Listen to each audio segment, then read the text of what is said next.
எல்லாம் சரியா இருக்கு. ஆக வேண்டியதை பாருங்க. எதுக்கு நம்ம ஒரு செக்அப் பண்ணிக்கலாம். டே முத்துக்கருப்பு, என்னங்கண்ணே? எல்லாம் நான் சொன்னபடி செஞ்சியா இல்ல இடையில வந்து குழப்படிக்கேஷன் பண்ணிட்டியா? எல்லாம் கரெக்டா இருக்கு. அங்க பாருங்க, எல்லாம் சுமங்கலி பொண்ணுங்க நேரத்தோட நிக்குதுங்க. ஏண்டா இதுங்கெல்லாம் பொண்ணுங்களா? எல்லாம் கிழவிகளா நிப்பாட்டி இருக்க. இவங்களை வச்சு நான் என்ன அவையாரா பண்ணிருக்க போறேன்? ஆளை பாக்காதீங்க, மனசை பாருங்கண்ணே. எல்லாம் எங்க இருந்து மனசை பாக்குறது? பெருசுகளை எல்லாம் தூக்கி பின்னால கிடாச்சு. எல்லா சின்ன பொண்ணுகளையும் கொண்டு வந்து கும்பு நிப்பாட்டு.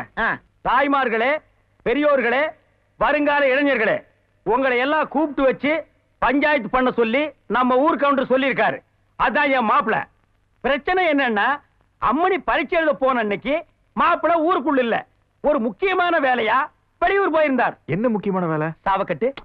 அதனால அம்மணிய நேரா போய் பள்ளிக்கூடத்திலேயே பார்த்தார். அது காலத்தின் கட்டாயம். இது ஒரு தப்பா? இத தப்புன்னு அம்மணி சொன்னதோட மட்டும் இல்லாம உன் கூட பேச மாட்டேன், உன் முகத்துல முழிக்க மாட்டேன்னு சொல்லிவிட்டது. இத கேட்ட மாப்பிள மனசு என்ன பாடுபடும்.